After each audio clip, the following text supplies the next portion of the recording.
Okay, let's dive straight into this explainer. Have you ever wondered how a pretty chaotic ancient pastime evolved into the single most universally loved phenomenon on Earth? I mean, we see it everywhere, on our screens, in the streets, in those massive modern stadiums. But the journey to what we now call the beautiful game is absolutely fascinating. To put things into perspective, today, more than 5 billion people follow this sport. Seriously, take a second and just think about that scale.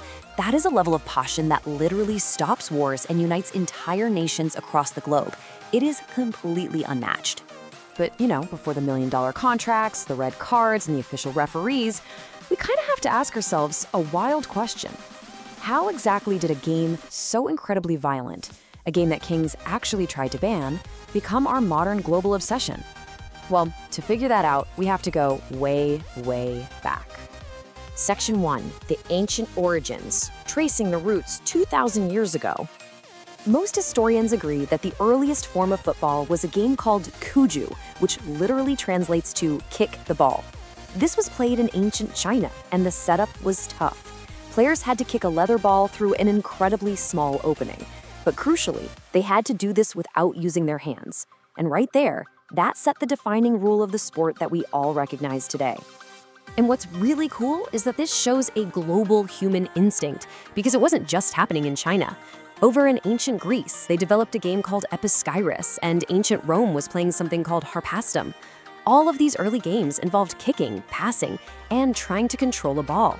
So completely separated by geography, these ancient civilizations were essentially laying the foundations for the world's future favorite sport without even knowing it. Part 2. Medieval Chaos, the era of lawlessness and royal bans. So, jumping forward to medieval England, the sport completely lost its structure. It devolved into absolute, unregulated chaos.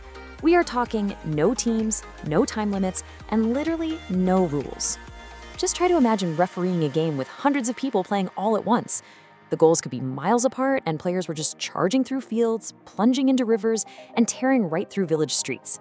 These matches were so unbelievably violent and injuries were so common that King Edward II actually got completely fed up and famously banned the sport entirely in 1314. Other kings even followed suit, trying to stop it. But here's the thing.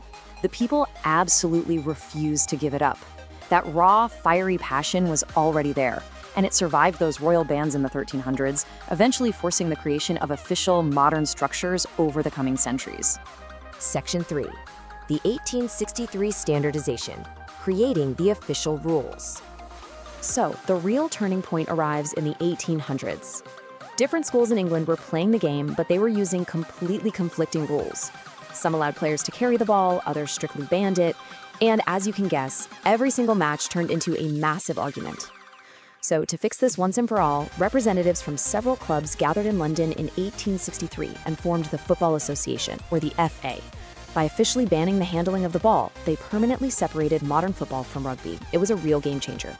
With the rules finally set in stone, football went from a chaotic free-for-all to a form of organized mass entertainment. Section 4. Globalization, spreading across the globe. Now, thanks to the Industrial Revolution, people could travel far more easily than ever before.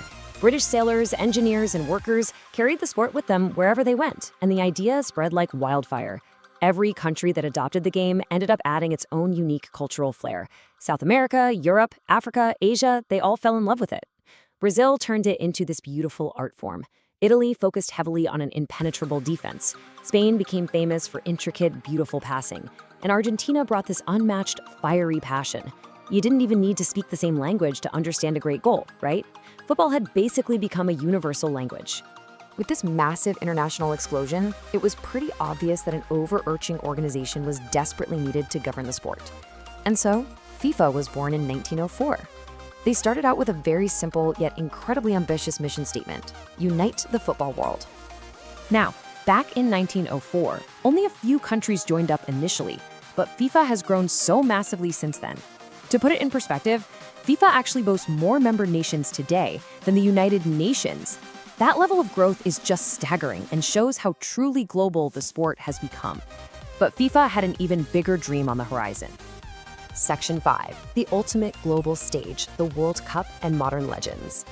That big dream? Creating a singular tournament where the greatest nations on Earth could compete head-to-head. The very first World Cup kicked off in 1930, won by the host nation Uruguay, and history was officially made. But it's wild to think about now. That first tournament featured just 13 participating teams. There were no giant mega stadiums, zero television broadcasts, and absolutely no billions of global viewers tuning in. It was a super humble beginning for something that would eventually change the world. Over the decades, as the tournament exploded in popularity, this ultimate global stage gave rise to some of the absolute greatest athletes in human history. We're talking about names like Pelé, who inspired millions with his incredible skill, Diego Maradona, who amazed everyone with his sheer genius, and modern titans like Cristiano Ronaldo and Lionel Messi, who have just pushed the sport's absolute limits. These legends, they didn't just win trophies, they inspired entire generations of kids around the world to dream big. Which brings us to today. From the ancient streets of China playing Cuju to those chaotic medieval rivers in England, all the way to the modern mega stadiums, the World Cup now brings the entire planet to a total standstill. Every 4 years, billions of people stop whatever they're doing, and for one whole month, the world speaks one unified language: football. So the next time you're watching a match, whether it's just some kids in a local park or a massive global final, remember that you're witnessing more than 2,000 years of remarkable history, passion, and unforgettable moments. As we wrap up this explainer, I want to leave you with a quick question to answer in the comments below. Which football legend inspired you to love the beautiful game? Let us know and keep enjoying the history unfolding out there on the pitch.